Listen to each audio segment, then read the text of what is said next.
Hello and welcome back to the second episode of the Worst Is Yet to Come podcast, where we delve into history, politics, philosophy, and Christianity. In this episode, we're going to continue our focus on one of the most iconic figures of the American Civil War, Stonewall Jackson. Join us as we explore the life, leadership, and strong faith of this enigmatic Confederate general. Hell yeah, And man. So, picking up where we left off last week. Yeah, well, once again, thanks everyone who's listening and, being a fan, especially our friends and family that have shown us some support. So it's happy to have a second episode fully coming out now. So back to where we were, I'm going to circle back to the whole Valley campaign, right? Yeah, and okay. I kind of didn't give a nice lead up to it, but I'm going to just kind of go back. So the Valley Campaign, also known as Jackson's Shenandoah Valley Campaign, was a series of maneuvers and battles conducted by Stonewall Jackson. And it took place between March and June of 1862. Now, the primary objective of this campaign was to divert the Union forces away from the Richmond area, where, Robert E. Lee had his Army of Northern Virginia, and he's preparing to face George McClellan's Army of the Potomac in the Peninsula Campaign. Now, Jackson was trying to keep guys occupied in the Shenandoah Valley and prevent them from reinforcing McClellan's advance. So we already went over the Battle of Kernstown, which was the opening battle of this campaign, and it begins with an attack of Union forces under General Nathaniel Banks at Kernstown. The Confederates were initially successful, but they're actually forced to withdraw, and the battle was considered a Union victory, but it's more of like a strategic victory for the South. I mean, in war, you got to give up positions, you got to take positions, and sometimes it's better to pull back and regroup or pull back to a stronger position and be able to pick your battles. So, yeah, absolutely.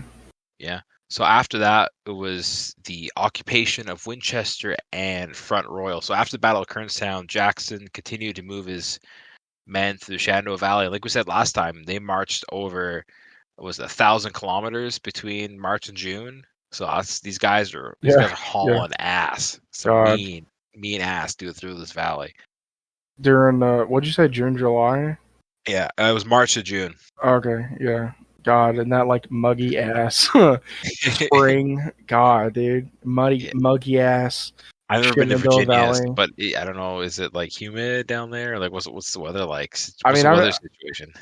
I've only been in early spring when it was still cold from the winter, but if it's anything like Texas, I've seen pictures of it, so like there's so much like vegetation and things like that and stuff like that.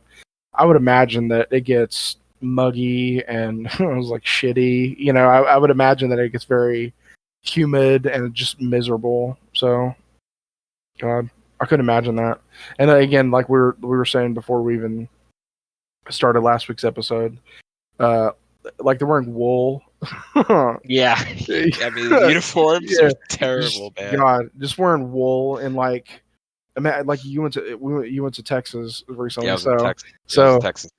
Imagine like I was saying before last week's episode, like imagine that, but you're wearing a wool jacket and pants, and you don't have shoes, or your shoes have holes in them. You know what I mean? You don't have socks, right? So just miserable, terrible. See, the funny thing is, there's a reason why my ancestors came from Norway and Scotland and came to Canada, because we like the cold and we stay in the cold. God. I couldn't imagine that, man.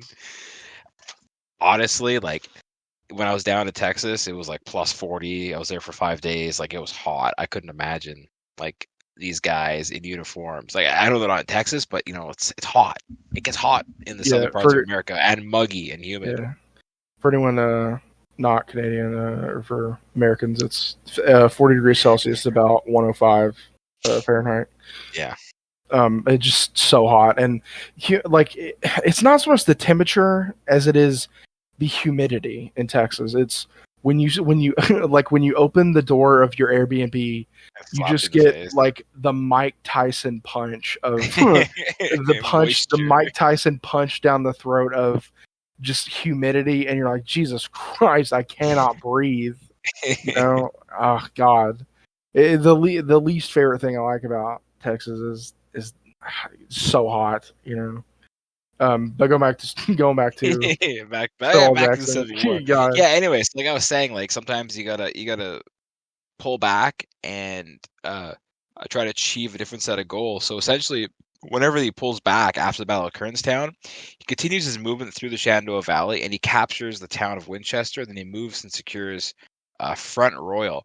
Now, what he does is he actually disrupts the Union's communication and supply lines. So going back to what we were saying before about logistics and supplies, like Jackson understands he's got to mess with their supply lines, their communication lines, yeah, and he may have lost the battle. It was only lost battle, but it was more of a strategic victory because he actually disrupted their communications supply lines. yeah. And then so after Kernstown was March 23rd, and then like after that battle is when he kind of occupied Winchester and Front Royal. And then about May 23rd, his forces attacked and defeated a Union garrison at Front Royal, and this further disrupted the Union operations in the valley. So this man is like marching around, messing up their supply lines, communication lines, and then just throws his men into a battle. So what he do after that? You know that. So after Front Royal was the first Battle of Winchester. So Jackson's Confederates engaged Union forces under General Banks in a battle near Winchester, and the Union forces were defeated, and Jackson continued to press his advantage. So this is one of those like the man doesn't stop. Like I said, default aggressive. He's Yeah, on it, marching his men around, engaging in battles, and he's literally just keeping these guys occupied, so they can't pull off and go towards the Army of the Potomac. Because at that point, like, I'm pretty sure the Army of Potomac hasn't fought in battle yet. So like, everyone is scared of McClellan's army. They call him Little Napoleon, and like they think this man is a genius. He's not. Okay, yeah. but but They that's the don't know thing that is yet. They don't know that they yet. yeah, they don't know that the man is a complete failure, and it's all pomp and arrogance on his part. But at this point, they've assembled like the largest army in America, right? This is like I don't know how many Yeah. men are in the Army of the Potomac. Let's look I that think it up. was 60,000. I think it was 60,000. Yeah, but like this is like the craziest, like massive men. It's or is it what are they called? Army of Potomac? Yeah, that was. What do they name it? Well, back then the United States Army was divided into departments. So it Okay. was like Department of the Shenandoah and Department of the Rappahannock. Like they're named after the Shenandoah and Rappahannock rivers. Yeah. So I believe it was, and those are equivalent to corps. So the Department of the Shenandoah was the 12th Corps, I think it was, and the Department of the Rappahannock was the 1st Corps. Okay, so sorry, what I was saying Yeah. is the Army of Potomac grew from 50,000 people in July to 168,000 in November. And it became, like I said, the largest military force the United States has raised that time. Eventually, it got up to 273,000 men with 600 guns. God. Dude, that was massive. Dude, for back then too, that Well, that's is the thing. massive. At that time, let's say most militaries prior to, I guess, the Civil War, it's small. I mean, the Napoleonic French army was massive, but I'm saying like most European countries had a small professional army.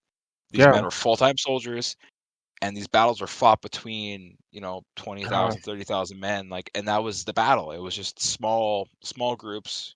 They'd have God. these big key battles, and that was it. And then as war progresses, like say the Napoleonic Wars, the levee en masse from Napoleon, where he literally mobilized the French population, that's when you start getting these total war scenarios.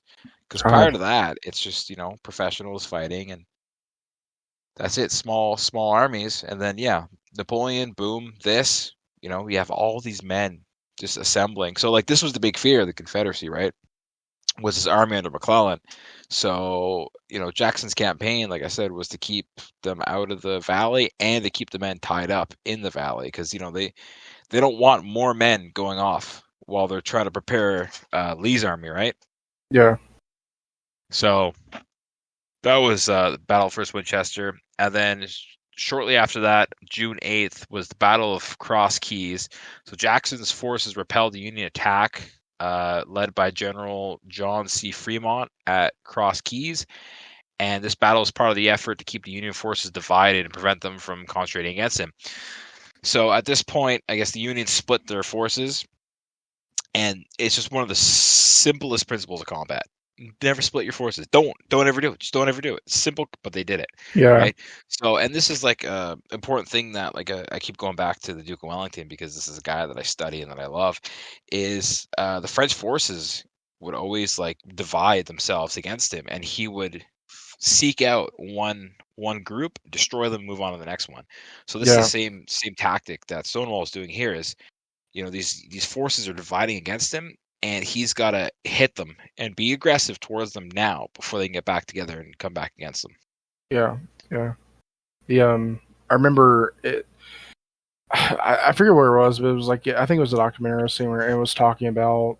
And I don't want to get off on a tangent on this, but it was talking about that when this whole podcast is a tangent. Yeah, like the idea that like Napoleon doing that was like he did something that was unconventional, right? He split his forces, right? Well, he was being unconventional because he was the way Napoleon did it, and the way he did it, like at Waterloo, even was like, oh, you know, they wouldn't risk chasing a small contingent of men, and you know what I mean. And he was banking on, you know, the enemy not pursuing that small contingent of men, right? Because if they did, then that small force would get decimated, you know. Yeah. And that's why Napoleon was so successful, is that he would take these smaller forces and just attack ferociously, you know, and these bigger armies would have to like fall back 'cause they don't even know what's happening, you know, and so that's the same kind of principles there. It's like, but once that system is flawed, in that if you do go to attack one of those smaller contingents, that contingent is going to get decimated, and then for them to get, you know, back up, your army's split, you know, your army's separated, right? So they're not together. So there's going to be a lapse, especially back then, there's going to be a lapse in communication. The wrong orders are going to be given to the wrong people, probably. It's the wrong officers are going to do this at the wrong time. You know, like all of those kind of those older ways of fighting that kind of would no doubt affect all of that, you know, and that's kind of, it's like really, you can see where it would be successful in splitting up an army, being unconventional like that, but it's like even crazier when, like, in the rare opportunities of that tactic not working, it's because the enemy was like, no, engage. Yeah. And what's the thing, like, too, like, both of us, we both played football, right? So, like, how important is momentum, right? We're looking at a sixth or seventh battle. The first one at Kernstown was a strategic, or I mean, it was a tactical loss, but a strategic victory. Well, prior to this one, he just won 3 battles in a row, plus Bull Run before. So, like, dude, the momentum behind these men is crazy. Like, that's what I was saying earlier. People will follow a winner. Men want to win. It's built into us. We're competitive. We want to win. Okay, if this guy's leading me to victory after victory after victory, I'm going to push myself harder and further and put my life on the line for this guy, because that's an exemplar leader. You know, he's a perfect leader. This is the man you want to follow in the battle. If I was in the Civil War, I would want to be under Stonewall Jackson. Yeah, and again, just to remind people of the numbers, he's defeated. So up to this point, this is we're talking about the Battle of Cross Keys, right? Yeah. Up to this point, that's the 4th battle of, I believe, 5 that he wins in the Shenandoah Valley. That's like significant. This is the last battle. This is the 5th battle. There was 6. Oh, is it the 4th? Is it the 5th? Okay. This is the 5th one. Yeah. I thought the Battle of Port Republic was the last one. Oh, it is. Yeah, there's one more after. The Battle of Port Republic, which he also wins. Oh, actually, no, never mind. The occupation, that doesn't really count. Never mind. Yeah. After this Battle of Cross Keys, there's the Battle of Port Republic, where he defeats Brigadier General James Shields on June 8th and 9th, and the Union forces they have to withdraw from the Shenandoah Valley altogether. They all have to withdraw. Well, doesn't he defeat General Fremont too? Like, he defeats two. Yeah, he defeated him at. He split his men, and part of his men went to Harrisonburg, I believe it was. Because that is, yeah. Yeah. Because like, dude, this guy who defeats 2 separate commanders after, and that solidifies his success in the campaign. Well, yeah. Well, I was gonna point out too that he, during this whole time, that his army's on the move. They're going. Like you're saying, momentum. They march or travel 646 miles in 48 days. What's the math on that per day? I'm gonna do kilometers. It's 13.45 miles a day. How many? 48 days? So that's 20 kilometers a day.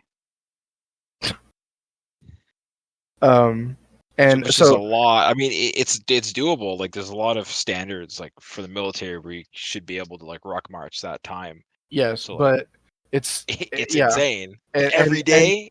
But like the point of also too is he was probably able to maneuver that quickly because his force wasn't as big. Yeah, and so that's what I wanted to point out. Also, they're fighting on home field too. They're fighting. Home field advantage. So like all of these guys are, if there's not guys in those army units that are from that area in those units there, the civilian population is helping them. Also, it means it's easier for them to get supplies. Easier to get supplies. If you're on turf, where the Union Army is fighting, an away game essentially, right? With a large group of guys, and they're slow and lumbering, and Jackson's just, Well, that's what I wanted to point out is I think we said before the number difference is Jackson has 17,000 men here. Okay, so his forces, that's big, right? But that's about like a modern division size, right? Yeah. So that's very large for even Civil War. That's very large. But it's the point is, like, I think he was able to maneuver because his army was actually small compared to his enemy, which was how much did the Union have? The Union at the time had 60,000 men in the Shenandoah Valley. Dude. And he won 5 battles with 17,000 men against 60,000. The Union, again, after the Battle of Port Republic, his 5th victory at Port Republic, the Union Army is pushed out of Shenandoah Valley. He defeated 60,000 men with 17,000. And I think it's partly due to his nature of, like you're saying, living off the momentum. They're being fed off that momentum and motivated by that momentum, and you know what I mean. Like, just one more mile. You know what I mean. And then once they get there, they're tired, but they fight. You know what I mean. Once they get there, and I think that part of that was due to him having an army of only 17,000. Like I said, that's large, but this, kind of like fat, lumbering army of 60,000 men was they're not maneuvering quick. They're not maneuvering quick. Not at all. They're with them. It literally, like, that's so many. It's like, they're taking defeat after defeat. They're a larger army, right? They have their supply lines with them. Yeah, like, the morale for those guys, I don't know what it was like, but probably wasn't a high like it was under Stonewall. Not good. No, not good. I mean. And then that's also the thing too, is that they're going through the same conditions, but just the like an army of 60,000, like the camps are more crowded. It's harder to get food to everyone. You know what I mean? Your food may be a couple days behind. Your water's probably not going to be that good.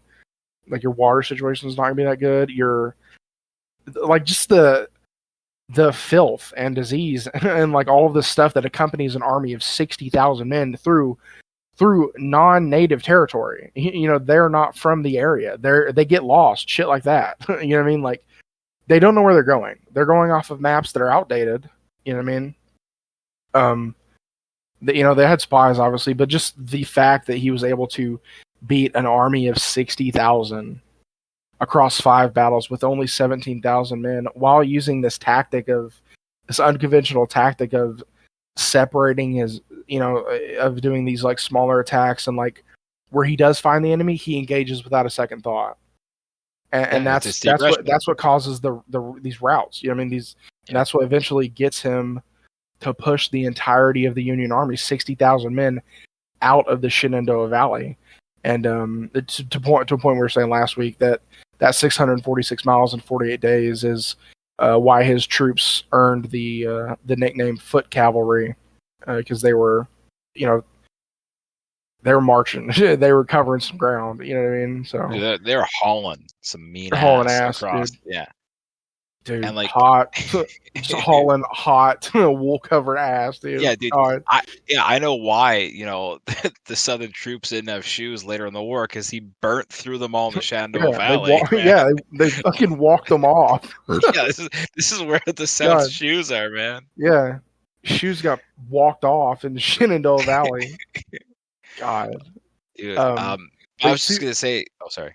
no, I was just gonna say, just last add to that point. Yeah. So his victory in the Shenandoah Valley was very significant. It raised his status even more in the Confederacy, and he was the most widely kind of honored or respected soldier in the Confederacy by the general public. Until Lee would eventually surpass him, obviously. And But at this point, Granny Lee isn't doing much, as they used to call him. he was Lee was chilling in this. Jackson was marching his ass off, fighting his ass off, and Lee was pretty much sitting there. But so sorry, what were we gonna say? I was gonna say, like, this is the campaign had a more broader implications for the overall war effort, right? So it tied up the Union forces and distracted them from supporting other Union operations at the time, which helped Lee get his army organized. It was the Army of Virginia, they called it, right? So those men were getting ready, organized, right? And I mean, Lee's an exceptional commander. We're gonna have to go over some of his stuff eventually. Yeah. And also, too, like I was saying, if people want us to go over these battles more, we could do a separate episode on them. But I didn't want to get too much in the weeds on this stuff, and I want to focus more on the man himself. Yeah. But like I said, this showcased the importance of like mobile warfare, rapid movements, the power of a skilled and aggressive commander. Because you can be default aggressive and a terrible commander, but you need to, it's a skill. Aggression is a skill. Yeah. It's it's something that he's learned, studied, in practice is used, and it's effective. Yeah. And just one last point that just kind of pointed out was like those 60,000 men that were defeated by Jackson's forces in the Shenandoah Valley. That's these men are defeated. Their morale is now low. You know what I mean? They're, for all intents and purposes, they were being told, if you were in an army that big, I mean, you had to have thought you were going to win. You know what I mean? Especially back then, like that really is insane that army was that big. But just these men now have like lowered morale. They're on route. They're retreating. They're retreating out of enemy territory, and it's just that the fact that was 60,000, like you were saying, the supplies were held back. These 60,000 men held up in the Shenandoah Valley for so many months, and just they have nothing to show for it. And it was such a, like you're saying, such a costly loss for the Union that it had far-reaching implications. You know what I mean? Yeah. But so where do you go? What do you do after that? So after that, sorry, I gotta get my notes up. I got like 20 tabs open on the old computer right now. I believe he was part of the Peninsula Campaign. Yeah, well, it said Jackson and his troops were recalled back to the Army of Northern Virginia in defense of the capital. Yeah. So they pretty much got transported by a railroad, pretty much to where Lee's forces were, and they made a surprise appearance in front of McClellan's army at Mechanicsville. So the Battle of Beaver Dam, apparently. So this is one of those north-south kind of name changes here. Yeah, they all have two names. So what do you do? What do you do after that? You said he went near Richmond to defend the Confederacy's capital. Yeah.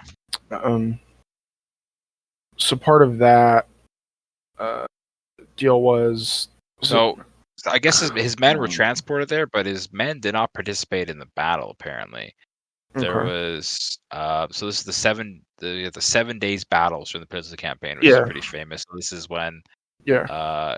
Yeah, Robert E. Lee is getting the machine in motion. His victory Yeah. machine. Because Yeah. after this, up until Gettysburg, I'm pretty sure General Lee is like 12-1-0 for fights. Like this is where it all like starts. Rip, He dude. wins these 7 days battles. um. Yeah, Because and talk the 7 days battles. Sorry. oh, go ahead. Uh, the 7 days battles talk about, like, we're just talking about the 7 day, like the Shenandoah Valley campaign that was 17,000 against 60,000. But here is kind of one of the big instances of the 7 days battles. It really is a turning point in the scope of the war, because you see just so many men at the 7 days battles. To give you an idea, it was Robert E. Lee was in command, so it's just setting up the 7 days battles was McClellan was progressing towards Richmond, Virginia, and so like you were saying, Jackson and his troops got recalled from the Shenandoah Valley after having beaten back the Union forces there. They were recalled to help potentially defend Richmond, Virginia, which is the capital of the Confederacy, from being attacked by the Union or besieged by the Union. And so the 7 days battles was around the around Richmond, Virginia. It was McClellan's forces, the Army of the Potomac, trying to get past Lee's army in Northern Virginia. And again, to give you the idea of the numbers, it's so many more.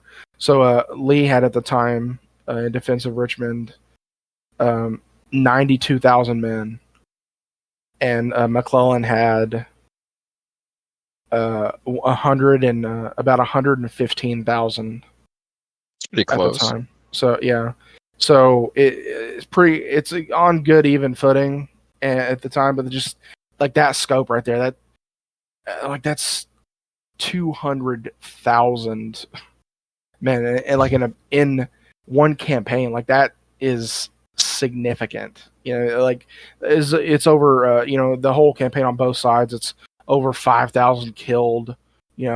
Over 20,000 wounded. That it's just insane numbers of casualties. And it was all in defense of eventually eventually Lee's forces defeated McClellan's, and I believe this was part of McClellan's inability to take advantage of his position. I think this is what led to McClellan's dismissal as the head of the Army of Potomac, if I'm not mistaken. Yeah, wasn't he not aggressive enough? And he was very Yeah, conservative. he was too. He was too, trepidatious about wanting to attack. And I mean, you could even argue that maybe some of the Shenandoah Valley campaign was kind of in his mind. Yeah, looming. I mean, looming of if I overcommit, this smaller force will destroy me. Yeah. So he had to have been thinking of that, because obviously back then all that stuff had to be in the news. So especially newspapers, how famous Stonewall became. Like, it's all over the news, north and south. Yeah. So this is and psychological warfare getting to his head. I mean, this McClellan guy was like a big. He was all about ego and kind of living more off of the myth of himself than his actual deeds. Yeah, little Napoleon or whatever they called him. Well, he wasn't anywhere close to Napoleon. Yeah. So there was the Battle of Oak Grove was during the 7 days battles. It was just hellish kind of attack towards like them trying to get in and get through Lincoln's forces and smash through Lincoln's lines so that they could get at Richmond. And the only significant tactical offensive move that McClellan made during this entire course of events was at the Battle of Oak Grove, where his attack gained only 1,000 yards, but it was at the cost of 1,000 men on both sides. So that's like World War I kind of stuff where you're fighting for yards with thousands of men. And then Lee kind of had this. If you leave Lee long enough, he'll attack, and that's what happened. Is McClellan was too conservative and kind of did these like little like prodding attacks, but never sent like a full on deal, never sent a full on advance, and if he had done that, he might have succeeded, but McClellan just stayed, you know what I mean? But then you have this giant army of Northern Virginia.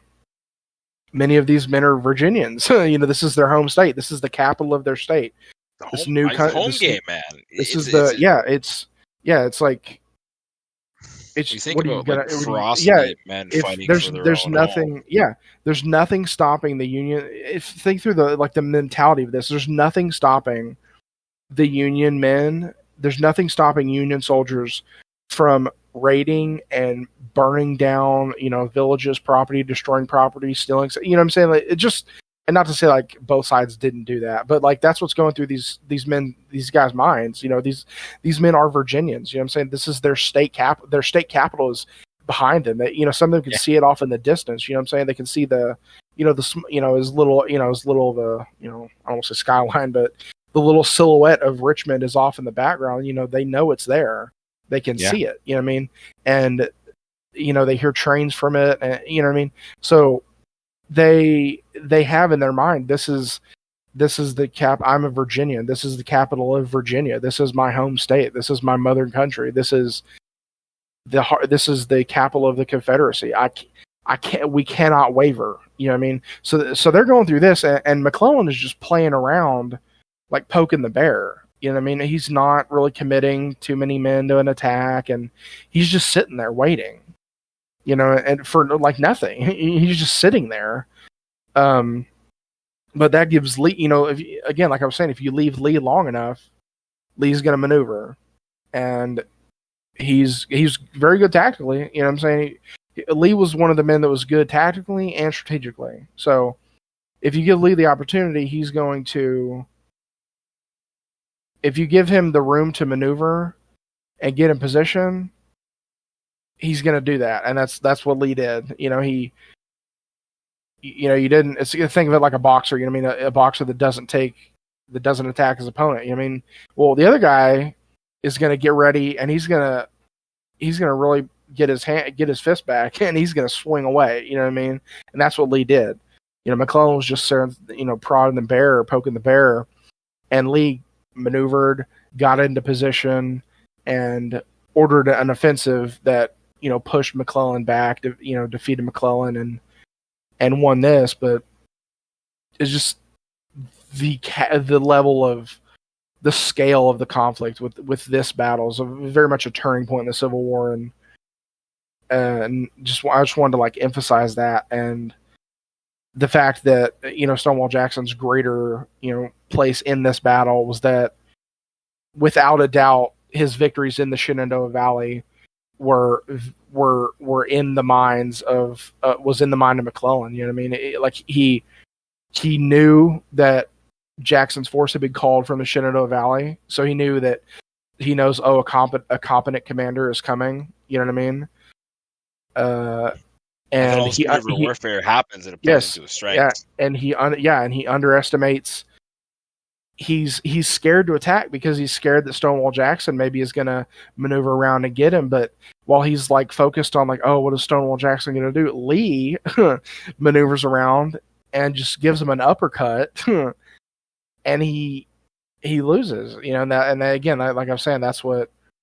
They eventually get encircled, right? So I'm looking at some maps right now of the Battle of 7 Days, and like by was it Glendale and White Oak Swamp, Lee has pretty much McClellan surrounded. He has him in shape of an L, with the south on water and the northern point as the top, the bottom of the L, and Jackson is pushing the rest of the division commanders. A.P. Hill, Longstreet, Holmes, these guys are pushing the main line. Well, he's got Jackson swinging around up north, coming around down south. He's his maneuver element, Whenever you think of military tactics, it's cover and move. You always want to get wide on the enemy and come down on, close the door, right? Almost like a hinge, right? So Jackson is that maneuver element that's closing in on them. Yeah, And and then as it progresses, where they get pushed down more into, was it Maverick Hill or whatever?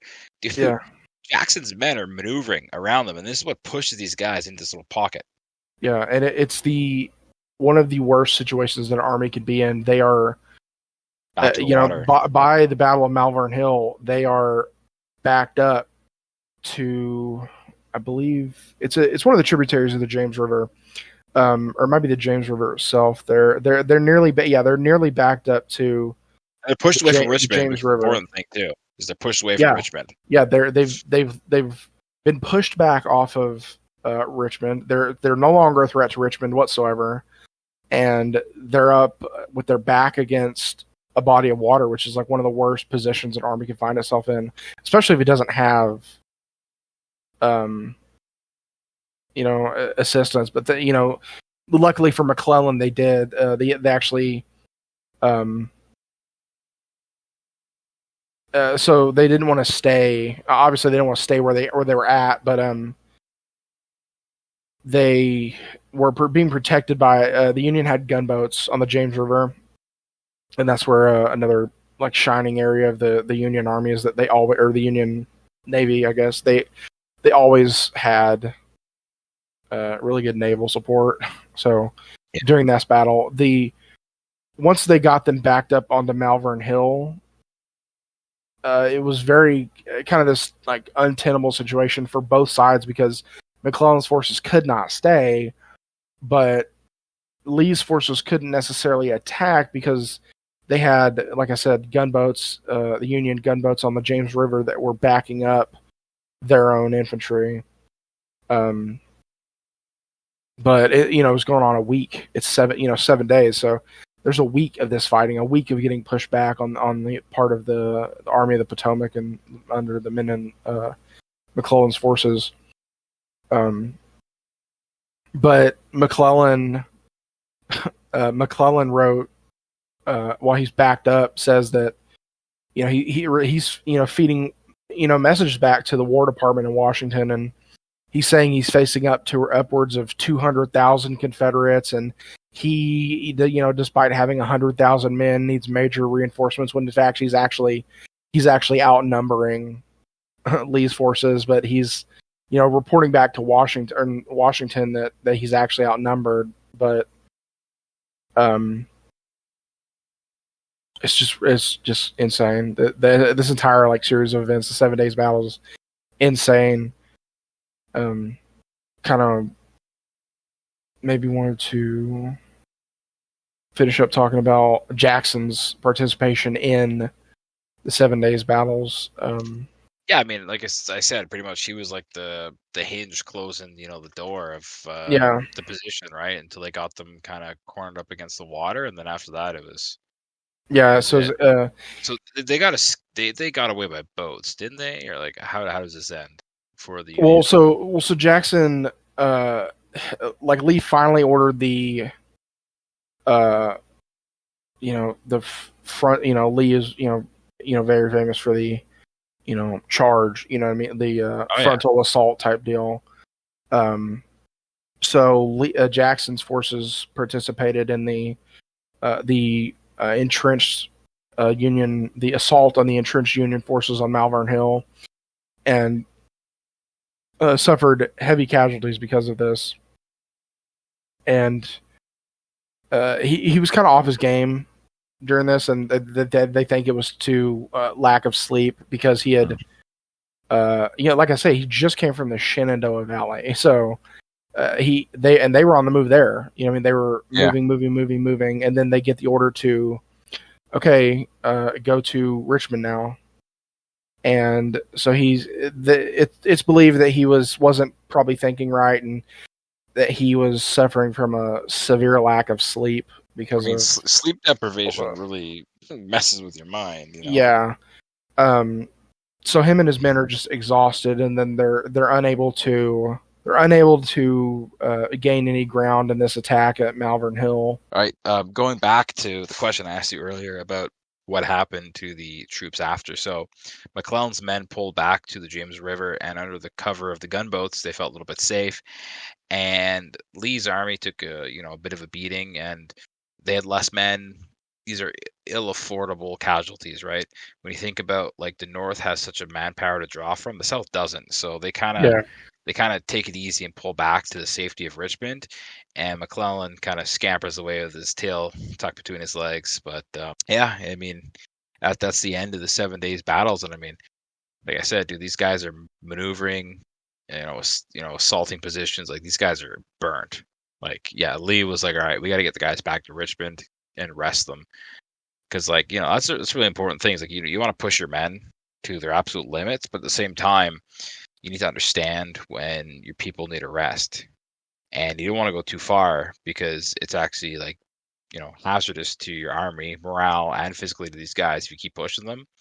So I think it makes sense, not to, put the final nail in the coffin, almost like a Dunkirk situation. You kind of hold off instead of finishing them off because you got to recuperate and take care of your own guys. Yeah. And after this, despite his men not being able to really take the ground, but for the effort, you know what I mean.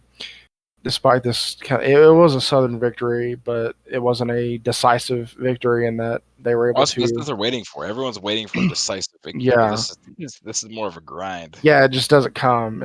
So after this, Lee reorganizes the Army of Northern Virginia into 2 corps, and he has James Longstreet as one of the corps commanders, and Stonewall Jackson is made the other corps commander of the Army of Northern Virginia. Yeah. And it's a couple of the generals that we discussed before, like John Magruder and Benjamin Huger. They were actually removed from their position because of their poor performance during those battles. So, like, even though it was a Confederate victory, it wasn't as good a victory as Lee would have hoped for, or the South would have hoped for. See, that goes back to the thing where Stonewall court-martialed the guy. It's like he wants nothing but the best. He has a standard, and if these guys can't uphold the standard to what he wants, you're out. Well, that's the thing too. Is like you look at American military history prior to Afghanistan and Iraq. America has a history of firing generals. Someone's not performing, you fire them. Yeah, straight up. And and if you, I think to Jackson being kind of promoted as the commander of this corps, I think it goes to show, like, it not being a decisive victory, how hard his men did fight despite being exhausted. Because they just like I said, they just got transported from the Shenandoah Valley down to Richmond, and they're sleep deprived, they're exhausted, hungry. The morale's up, but morale is not going to do anything if you're tired. Morale's not going to do shit if you can't fight physically. But to that point, as tired as they were, Malvern Hills called that because it's literally a hill. This entire entrenched Union army was on this hill. It was 50,000 versus 54,000 versus 55,000 at this point, and they're heavily entrenched. The Union has like 36 artillery batteries at this point, and almost 200 in reserve. I'm sorry. It's 33 batteries, which batteries like 3 to 4 guns each. So it's like the Union has 171 artillery guns. That's insane. So 171 artillery cannons during the Battle of Malvern Hill. The South has got half as many, but they're on the offensive. The artillery's not going to do too much when you're on the offensive, especially back then, because you don't want to hit your own men, that kind of thing. But yeah, I think his being promoted, despite actually the Union victory in that Battle of Malvern Hill toward the end of the 7 days battles, his men, as tired as they were, still attempted to charge up that hill. And like I said, they weren't successful, but that just goes to show the, I guess, respect that Lee had for Jackson and his men, and that's ultimately why I think that Lee decided to promote him to being a corps commander. despite I mean, not being able to pull off that win. But they had a very good professional relationship together, and Lee trusted Jackson, you know, yeah, to follow his orders at his own discretion, and he yes, understood the way Jackson worked. yeah, And it's one of those important things where, like, if you're talking about leadership, you lead, up and down the chain of command, right? yeah, So absolutely, Jackson's abilities, are proving to Lee that he knows what he's doing. So Lee is essentially letting him lead up a chain of command. He trusts him. He understands him. He has the commander's intent, so he's off doing his thing, and he knows that he's gonna do what he can. And then eventually, whenever Jackson does die, because of some wounds he sustained and pneumonia, um, Lee promotes someone else to be a corps commander, and he adds a third corps, and that messes with his whole command structure and his ability to trust the leaders that he yeah, has under his command. And it's one of the reasons the downfall of like his abilities is he yeah, doesn't have a solid guy like Jackson that he trusts, and they have a nice working relationship. yeah, So it's a really important thing, you keep that yeah. in mind. So moving forward, I think we got you wanted to highlight his participation in Second Bull Run. You said, Yes. So this plays back to his strengths, right? So the second Battle of Bull Run, or Second Manassas, right? It took place in August of 1862, right?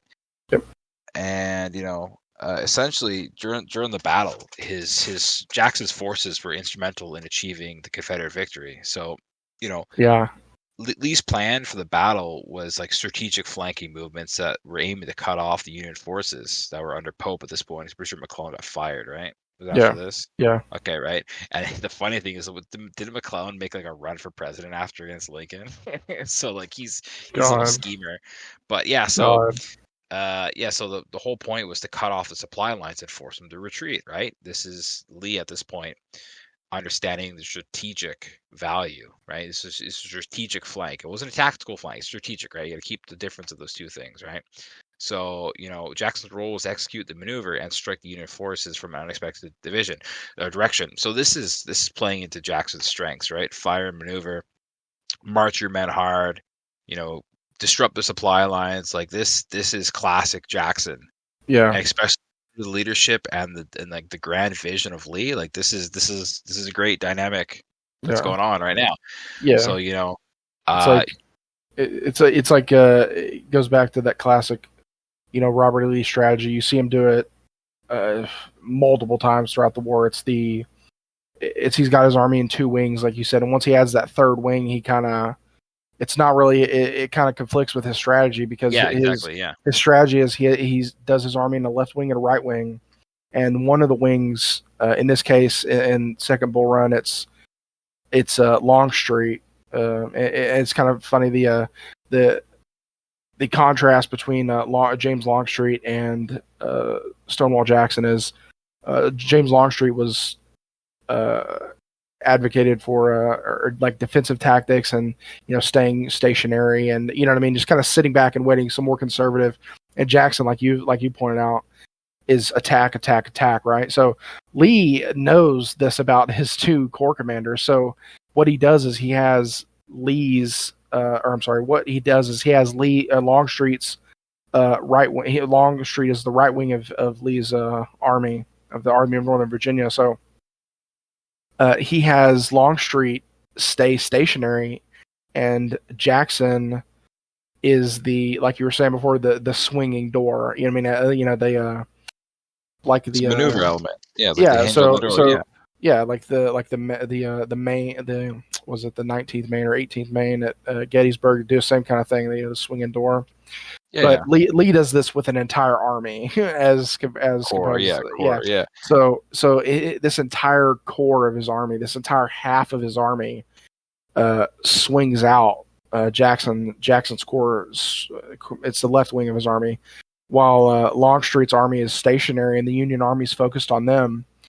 Well, that's the important thing. Is like one of the principles of combat is cover and move, right? Yeah, So yeah, Longstreet is covering while Jackson's doing the maneuvering, right? yeah, So Jackson's forces begin to like rapidly march, which is like his thing, put him on the move, get his men marching. So they start marching northwest, in position for the flanking maneuver. Over the next couple of days, his troops cover a significant amount of ground, which is his strength, right?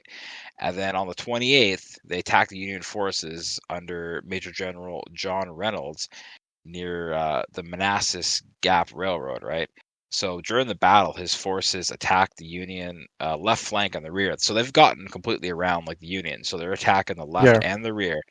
And, this took him by surprise. And typical Jackson, default aggressive. So this is a fierce attack. His men overwhelmed the Union lines with a little bit of stubborn resistance, but they're eventually driven away, And the success in this attack was a strategic thing, for the pushing the Union forces back and creating confusion, right? The Union line began to collapse and Pope's army was forced to retreat, towards Centreville. So it's crazy, you just unleash this man and he does this thing. And this is why he's like he's a tactical brilliance, he's a brilliant dude. His ability to execute rapid and decisive maneuvers are, the reasons why they won the Second Battle of Bull Run. And without his flanking attack and his surprise attack, the battle wouldn't have been the same. And this just showcases his skill as a commander. The aggressive thing, default aggressive. Yeah. And so after that, I believe is Antietam, right? Sharpsburg. Is it? I think it's Antietam. Well, Lee decides to invade the north after, right? yeah. That one little detail. Lee decides to invade the north. Yeah. So yes. I believe it's Antietam. Yeah, Antietam. This is the one tie, right, for Lee. So he's won all of his battles. It wasn't Antietam the tie. I believe. Where no side actually won. Well, it was Union victory, but was it? Yeah. It was. So at Antietam, though, for Lee. It was a. Or I'm sorry, not for Lee. Again, McClellan does not. Again, it McClellan. It was Hope, or wasn't it? No. Pope was the. Oh, Pope. That's what it was. Pope. Yeah. No, commander was Pope was the commander of the Army of Virginia, the Union Army of Virginia. Pope. I'm sorry. McClellan had retreated, and reorganized. Okay. No, he doesn't get fired yet. So, but this is what kind of gets Lincoln on the point of, McClellan, if you don't, get your shit together. Yeah. But again, McClellan, fails to attack. He just sits there, and Jackson's men, they bore the brunt of the Union attack, but and it was a very, very costly for the South. But the Confederacy holds their position, and McClellan just refuses to go further. Is where he messes up again. Is once they get that small little victory, is that Jackson gets reinforced by A.P. Hill from Harper's Ferry, and McClellan's forces are like, oh no, they got reinforcements. We need to instead of just attacking, instead of just going more, McClellan's like, oh no, we need to step back and assess the situation. And this, despite them winning, they messed up. McClellan messed up in doing that, and it's like you have so much momentum, but you stop. And that becomes a hallmark of McClellan's command style, and his legacy is, Yeah, so it's crazy. So Stonewall gets himself set up in a good defensive position. The Unions keep assaulting. And like you said, during the battle, there's a gap in the line, and Jackson, recognizes, the danger, and he rushes reinforcements into the crack in the line. And, the Confederate counterattacks managed to push Union forces back and regain the line. So Jackson performed pretty well in this battle. Actually, this was Antietam, so that's September. So, in October, he actually gets promoted to lieutenant general. Okay. And that puts him just behind Lee and Longstreet. And his corps is officially designated as the Second Corps. Second Corps, okay. Yeah. So, and then this is going into Fredericksburg now. So, if you want to fill us in on Fredericksburg, if you have any of that information, or I can. Yeah, you can go ahead. So, okay, so Jackson, he got promoted lieutenant general, and Jackson's he got promoted to lieutenant general, like I said, and he's his redesignated Second Corps. The armies, back then they camped for winter, no fighting during the winter. But then boom, spring comes around, and the Battle of Fredericksburg, and Battle of Fredericksburg. So that's Ambrose Burnside. I think McClellan got dismissed after that. Okay, that was disastrous. McClellan got dismissed after that. Ambrose Burnside is made the leader of the army he's made the commanding officer of the leader of the army. Jesus Christ. He's made the commanding officer of the Army of the Potomac. And here it's Battle of Fredericksburg. It's 78,000 on the Confederate side under Lee, and 120,000 on the side of the Union, under Burnside.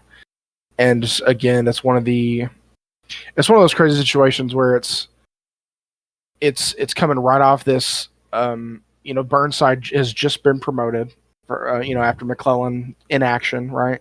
McClellan was indecisive, careful, conservative. You know what I'm saying? Yep. So Burnside gets promoted. Burnside is immediately like, I'm not going to do what McClellan did. Yeah, do the opposite. I'm gonna attack. So the first thing he does right out of winter, right into spring. Actually, it's actually not spring. In December 11th, Burnside's forces attack Fredericksburg in and around Spotsylvania County and Fredericksburg, Virginia. They attack the city, in and around. So and this is kind of unprecedented, but Lee's forces, it's the winter. They're encamped. They're winter quarters. Yeah. Yeah. So, but that being said, they are still heavily encamped. So from what I'm getting with here is at this point, Jackson's corps was positioned on the southern end of the Confederate line along a ridge called Prospect Hill, and the ridge pretty much provided a strong defensive position that overlooked the town and the open fields where the Union forces would advance. So this is like the perfect defensive position, right? You got the high ground, you got the open field. Yeah. So, during the battle, the Union forces made a series of assaults against Confederate positions, particularly Jackson's corps on Prospect Hill, because, you want the high ground. It's a key terrain feature. Take the high ground, or the high ground will take you. That's another principle of combat, right? Yeah. So Jackson's men held, that hill, and they inflicted heavy casualties on the Union attackers. And this is just, like I said, take the high ground will take you. Well, Jackson played to the strengths of that. And, his defense is really effective. His troops, like I said, pushed back several attempts. The Union suffered a lot of casualties without any gains. And, just looking at Jackson's kind of point in the battle, this, resulted in a resounding Confederate victory despite the Union's efforts. I mean, I gotta give them, kudos, man. That's pretty ballsy in winter, attacking a defensive position. I just wanted to point out the way they attacked. So, if you look at Fredericksburg on a map, it's again along the Rappahannock River. Yeah. So, like I said, if you look at a map, so what the Union was doing even in winter is like, Burnside he was going to have his men cross the Rappahannock River in pontoon bridges.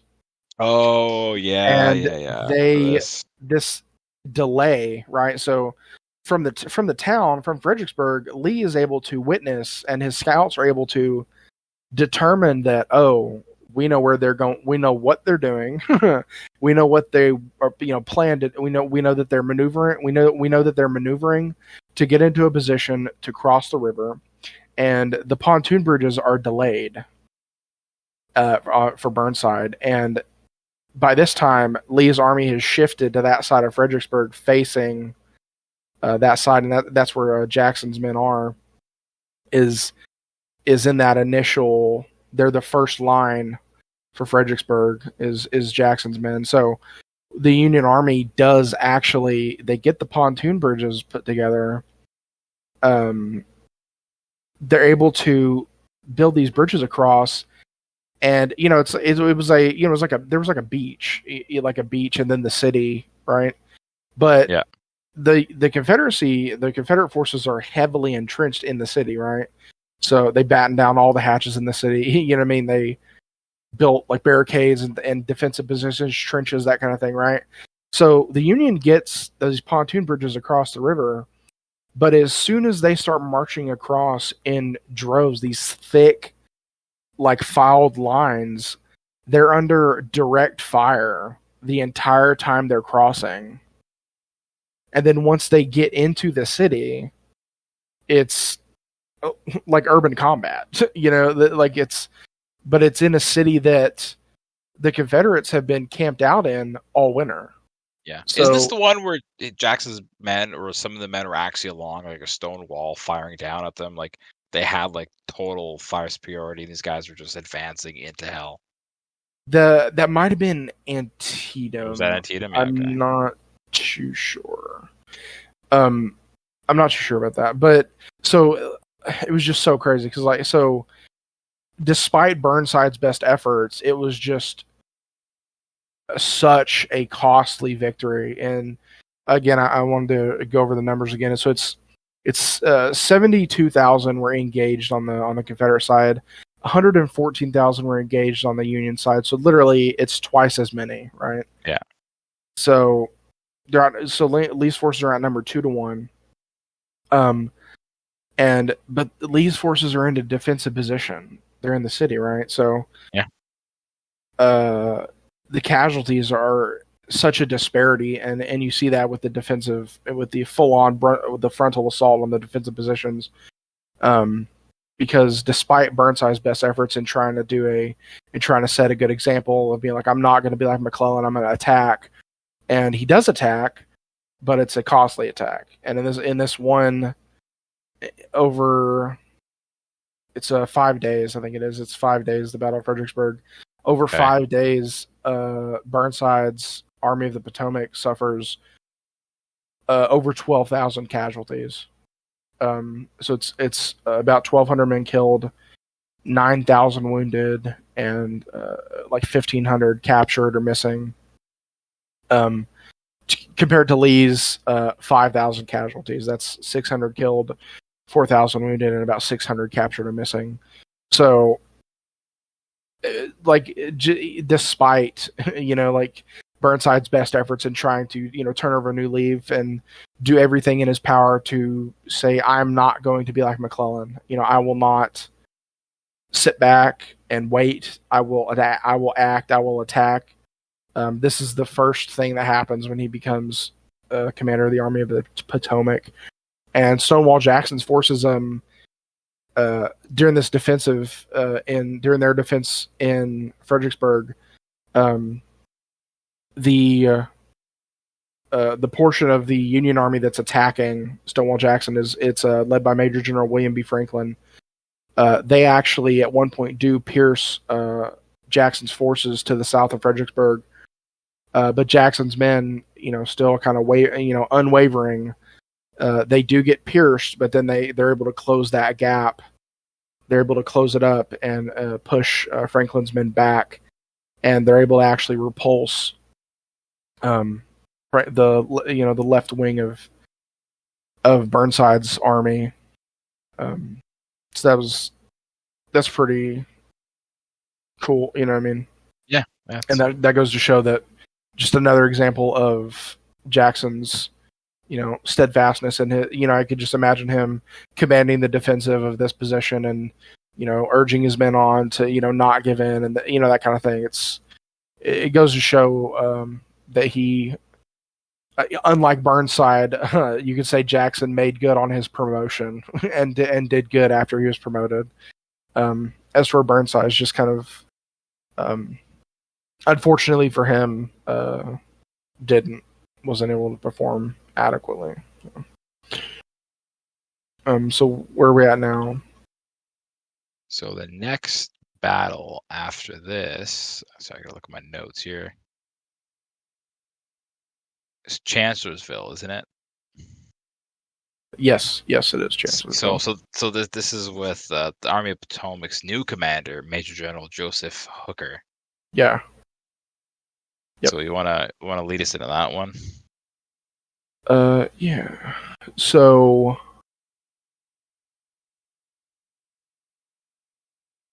after the Battle of Fredericksburg, the Union Army is able to they have to retreat out of Fredericksburg, and they retreat out of the area of Fredericksburg, and this is into May of April of 1863, and it was described as Robert E. Lee's perfect battle.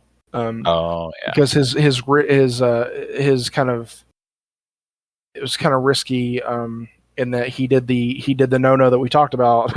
He divided his army, but it worked out tremendous for him. But he divided his army against a bigger enemy force, but nonetheless it resulted in a huge victory for him. And again, I like to emphasize the numbers. It was Lee had about 60,000 men in the Army of Northern Virginia at this point, and Hooker, leading the Army of the Potomac, had just ever-growing amount of men of 133,000 at that point. So it's just again, literally, Lee is facing another, again, outnumbered 2-1, and again, I think this is the second or third time Lee's able to actually pull it off, where he's outnumbered significantly. And it's a common theme for the Confederacy at this point.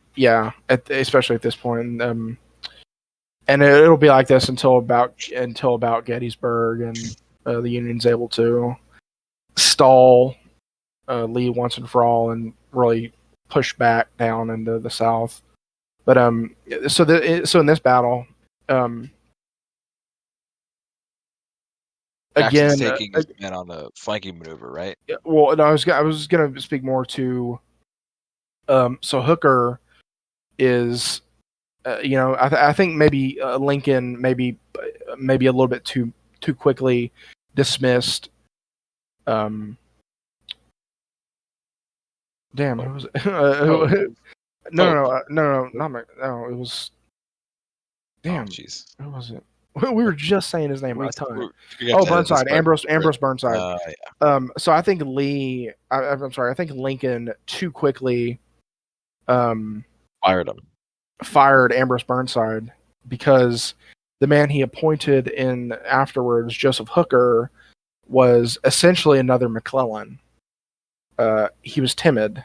He was conservative. He was careful, and to this,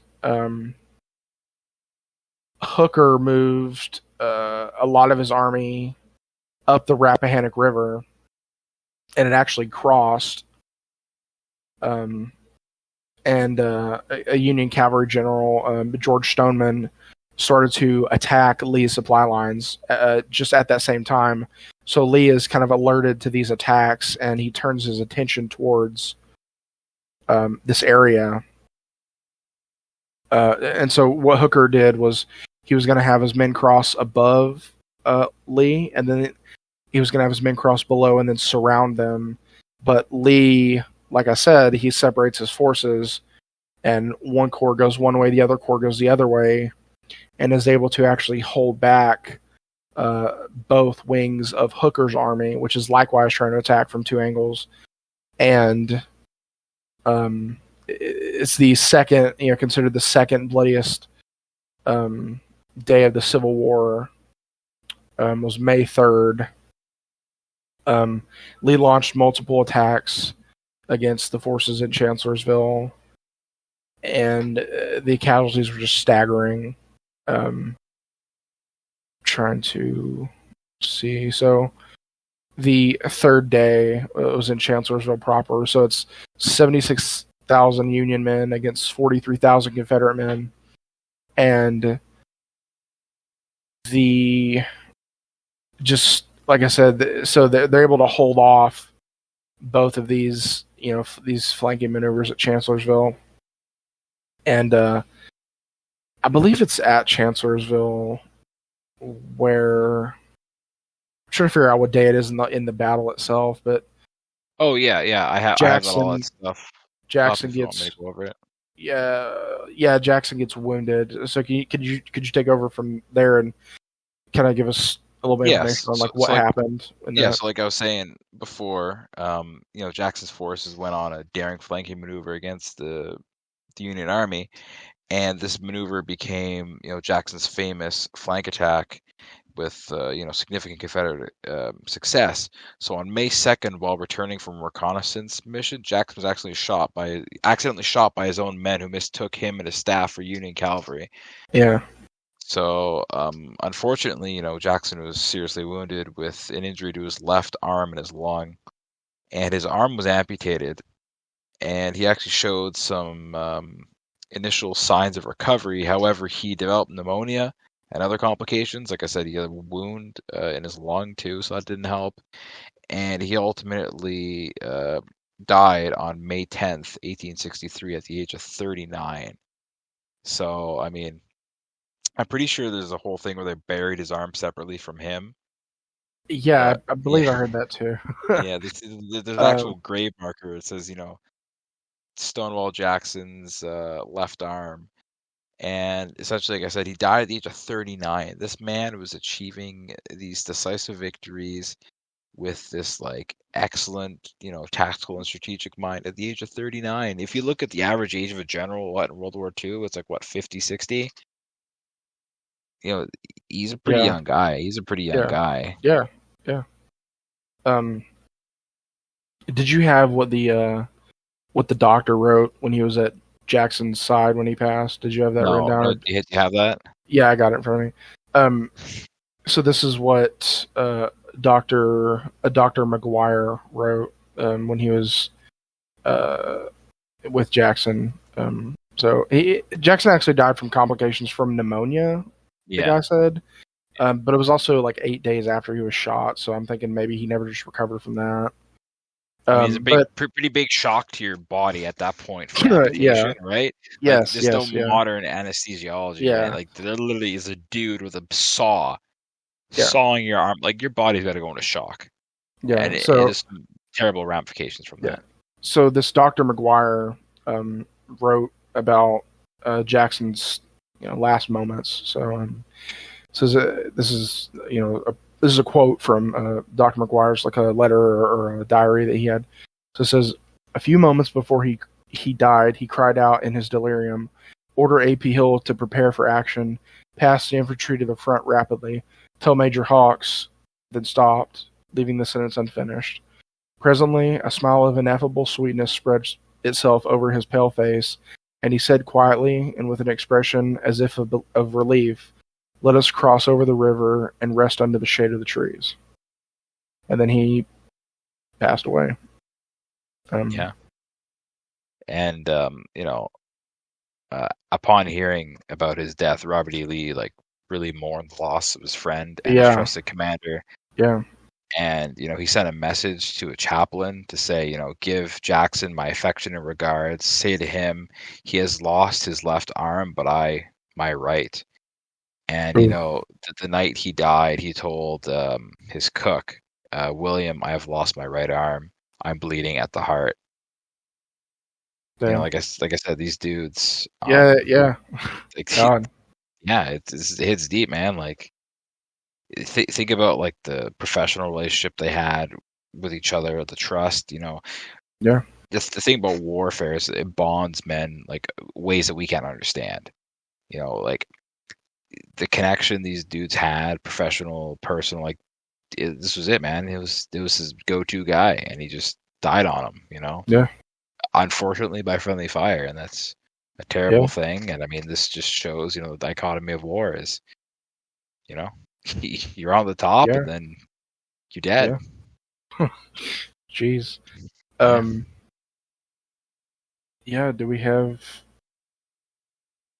want to besides talk that, about I just, what else did you have? I mean, I just, just a little bit of a conclusion about, uh, it's a significant loss to the Confederacy. He's considered one of the most skilled and respected Confederate generals. And, his death was a big impact on the course of the war. And I'm pretty sure he's the only general that had like coinage struck in the Confederacy after him. Like his legacy Oh, continued wow. on. Like as Wow. the active war was going on, he has stuff named after him. Damn. Yeah. That's crazy. And the so okay, so sorry. I was reading the our little ending notes here. So as we were saying, we were pointing out earlier, after Jackson's death, Lee had his army in two corps, First Corps and Second Corps. After Jackson's death, Lee divides his army into three corps, and Yep. in effect, like you were saying, he effectively, loses confidence in his own forces, and he's unable to put the trust in the men who step up after Jackson's death. He's unable to trust in them the way he trusted in Jackson, and obviously we know that Lee had just invaded the North, and losing such a professional confidant, and just losing such a valuable officer who was looked upon by his men, who had this kind of mythical legacy,